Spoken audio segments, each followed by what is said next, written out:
Model তৈরি হচ্ছে। কোনো রাজনীতির কথা নয়, আমি বাইট দিই না। চলো চলো। এখানে দেখা যাচ্ছে মহিলা নিরাপত্তা নেই, প্রশ্ন উঠছে মহিলা নিরাপত্তা একের পর এক আক্রান্ত হচ্ছে। পুলিশ তদন্ত করার আগে বলছে পারিবারিক বিবাদ। দাদা, মহিলাদের বলছে পারিবারিক বিবাদ নেই, পুলিশ বলার আগে তদন্তের আগে মুখ্যমন্ত্রী। মজার ব্যাপার দেখুন, যারা বলছিলেন যে মব লিঞ্চিং হচ্ছে, গণপ্রহারে মৃত্যু হচ্ছে সারা দেশে, আমাদের সরকার তার জন্য আইন করেছে। 1 তারিখ থেকে সে আইন লাগু হয়ে গেছে। গণপ্রহার হলে যে দোষী সাব্যস্ত হবে তার মৃত্যুদণ্ড হবে। আজকে টিএমসির লোকেরা সব জায়গায় গণপ্রহার করছে, সমাজ বিরোধীরা, তাদের ফাঁসি হওয়ার ভয়ে এখন সে আইনের বিরোধিতা করছে টিএমসি, এবং তাদের চামচা উকিলগুলোকে কোর্টে দিয়ে হরতাল করাচ্ছে। এ সমস্ত সমাজ বিরোধী, আইন বিরোধী, পার্টিটাও তাই, তার লোকেরাও তাই।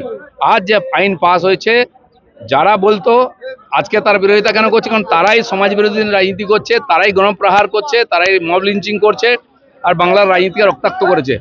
এই আইন সবার গলায় ফাঁস দেবে। গণপিটুনি পাড়ায় পাড়ায় হচ্ছে। যারা দিল্লিতে ধর্নায় তো গান্ধীজির সামনে, যারা হাতরাসের কথা বলতো, উত্তরপ্রদেশ বিহারের কথা বলতো, আজ তারা কোথায় গেল? সে বুদ্ধিজীবীরা কোথায়? সে মহিলারা কোথায়? আজ মব লিঞ্চিং, মহিলাদের রাস্তায় বিবস্ত্র করে মারা হচ্ছে, পেটানো হচ্ছে। এটা কোন সভ্য সমাজ?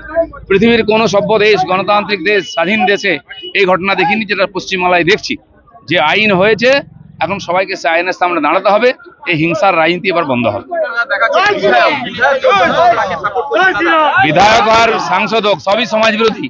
সমাজ বিরোধীদের টিকিট দিয়ে জিতে আসে সমাজ বিরোধীদের কাজে লাগিয়ে মমতা ব্যানার্জির পার্টি। আজকে যে আইন পাস হয়েছে, সবাইকে তার সাজা পেতে হবে। আজ এই ধরনের কাজ করলে কেউ বাঁচবে না।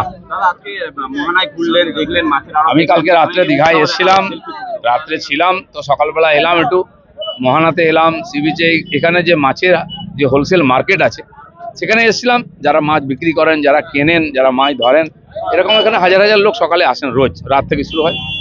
সবার সঙ্গে দেখা হলো, মাছের বাজারের খোঁজ খবর নিলাম একটু। নতুন মাছ বাজার হচ্ছে, এখনো কমপ্লিট হয়নি, ওটা হয়ে গেলে এই বৃষ্টির সময় সুবিধা হবে। মাছ কেনা হলো দাদা, যেহেতু মোহনা অনেকে মাছ কিনতে আসেন, মাছ নিলেন কিছু? আরো আমার সঙ্গে অনেকে এসেছেন, তারা মাছ টাছ কিনছেন, আমি দেখলাম মাছ।